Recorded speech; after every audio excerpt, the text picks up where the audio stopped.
ദൈവം സ്വപ്നം കാണുന്നവൻ പ്രവാസി. നൊമ്പരങ്ങൾ ഉള്ളിലൊതുക്കി കൈപ്പൂത്തി കിടക്കുന്നവൻ പ്രവാസി. കാലമെത്ര കഴിഞ്ഞാലും ഈ മൂട്ട കടിക്കുന്ന കട്ടിലിൽ കിടന്നുകൊണ്ട് ഉറക്കത്തിലും സ്വപ്നം കാണുന്നവൻ പ്രവാസി. നൊമ്പരത്തിന്റെ നെരിപ്പോടിൽ നിന്ന് വിങ്ങി വിങ്ങി ഹൃദയം പൊട്ടിത്തകരുമ്പോഴും എല്ലാം കടിച്ചമർത്തി കുടുംബത്തിനു വേണ്ടി പ്രയത്നിക്കുന്നവൻ പ്രവാസി. കത്തുകൾ വരുമ്പോൾ ആ കത്തിന്റെ വരികൾ നോക്കിയിട്ട് ആനന്ദം കാണുന്നവൻ പ്രവാസി. അതിലെ വാക്കുകൾ നെഞ്ചിൻ കുത്തിയിറക്കുന്ന ഭാര്യയുടെ വാക്കുകൾ. ഇനി എന്നു കാണും, എത്ര കാലം ഞാൻ കാത്തിരിക്കണം? നിങ്ങളുടെ പൊന്നുമകൻ എന്നോട് ചോദിക്കുന്നു, ഉപ്പച്ചി വരാറായോ എന്റെ ഉമ്മ, ഉപ്പച്ചി വരാറായോ എന്ന് ചോദിക്കും നേരം മറുപടി പറയാൻ കഴിയാതെ കുഴങ്ങുന്ന ഭാര്യയെ സാന്ത്വനത്തിന്റെ വാക്കുകളാൽ കെട്ടിപ്പുണരുന്നവൻ പ്രവാസി. മൗനങ്ങൾ വാചാലമാകുമ്പോൾ വാചാലതയിൽ സന്തോഷം കാണുന്നവൻ പ്രവാസി. ഓർക്കുക ഒരു നിമിഷത്തിന്റെ ബുദ്ധിയെ, കാക്കുക ദൈവമേ നീ ഞങ്ങളെ.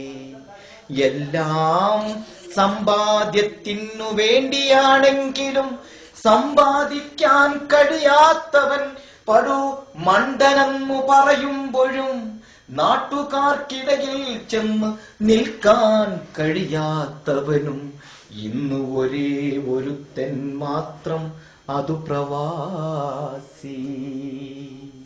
മൗനങ്ങൾ മനസ്സിൽ തളം കെട്ടി കിടക്കുമ്പോഴും മുഖത്തിൽ പ്രസന്നത നിറക്കുമ്പോഴും ഉള്ളിൽ ചിരിക്കാൻ കഴിയാത്തപ്പോഴും ആ ചിരിയെ പുറത്തേക്കെടുക്കുന്നവൻ പ്രവാസി.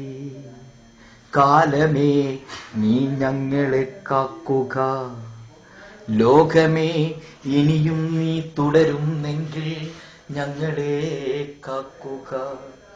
മരണം ഒരു വഴിയല്ലെന്നറിയാമെങ്കിലും മരിക്കാൻ വെമ്പുന്നവരെ ഒരു നിമിഷം നിങ്ങൾ നിങ്ങളുടെ കുടുംബത്തെ ഓർക്കുക. ദൈവം അങ്ങനെ ഒരാൾ അവിടെയുണ്ട്. അവൻ തീരുമാനിക്കുന്ന ദിവസത്തിനു വേണ്ടി നീ കാത്തിരിക്കുക, കാത്തിരിക്കുക. അതിനു മുമ്പേ ദൈവത്തെ കാണാൻ കൊതിക്കാതിരിക്കുക. എല്ലാ ദുഃഖങ്ങളും പരസ്പരം പറഞ്ഞു തീർക്കുക. അതാണൊരു പ്രവാസി ചെയ്യേണ്ട ആദ്യത്തെ കർമ്മം.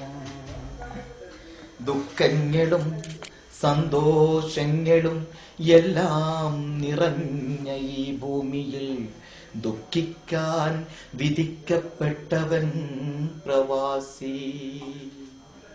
ദുഃഖിക്കാൻ വിധിക്കപ്പെട്ടവൻ പ്രവാസി. കുടുംബങ്ങളില്ല, കൊച്ചോമരകളില്ല, സ്വന്തം മാതാപിതാക്കളില്ല.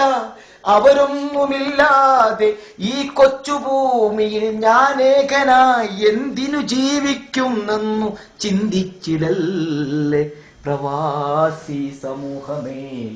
ചിന്തിക്കുക, ആ കുടുംബം അവിടെ കാത്തിരിക്കുന്നു എന്നിലുള്ള പ്രതീക്ഷയുമായി.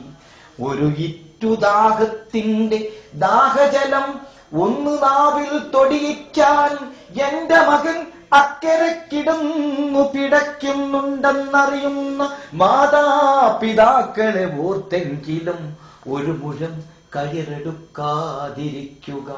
അതായിരിക്കും ഏറ്റവും നല്ലൊരു പ്രവാസി. അവനെ കാത്തിരിക്കുന്നുണ്ടവന്റെ കുടുംബം. ആ കുടുംബത്തിന്റെ തണലാകാൻ വിധിയുടെ കരവിരുതുകൾ ഓർത്തു നിങ്ങൾ കാത്തിരിക്കുക. എന്നെങ്കിലും നമ്മളുടെ റോസാപ്പൂവുമൊന്നു പൂത്തെങ്കിൽ ആ രണ്ടു മൊട്ട് എന്തുകൊണ്ട് പൂക്കാതിരിക്കുമെന്നു ചിന്തിക്കാതെ പൂത്ത മുട്ടിനെ ഓർത്തു മാത്രം ചിന്തിക്കുക. ആ മുട്ടിന്റെ ആയുസ് എത്രയുണ്ടെന്ന് നിങ്ങൾ കരുതുക. വിരിഞ്ഞ പൂവിന്റെ ആയുസ്സും എത്രയുണ്ടെന്നു നിങ്ങൾ ചിന്തിക്കുക. ചിന്തിച്ചാൽ വിരിയാൻ കാത്തിരിക്കുന്ന മുട്ടിനെ ഓർത്ത് നമ്മൾ കാത്തിരിക്കുക. പ്രവാസം വളരെ ദുരിതം നിറഞ്ഞ പ്രവാസം. കാലം അനവധി പിന്നോട്ടും മുന്നോട്ടും പാഞ്ഞു തീർക്കാൻ കഴിയാത്ത കാലത്തെ നമ്മൾ കാലത്തിനൊത്തു ജീവിക്കുക. പ്രവാസികളെ, മരണം കാത്തുകിടക്കുന്നുണ്ടു നമ്മളെ. പക്ഷേ ആ മരണത്തെ കാത്തു കിടക്കുക അല്ലാതെ ഒരു മുഴം കയറിനോ അല്പം പോയിസനോ എടുത്തിട്ട് ദൈവത്തിന്റെ വിധി വിലക്കുകളെ തട്ടാതിരിക്കുക. നമ്മൾ തട്ടാതിരിക്കുക.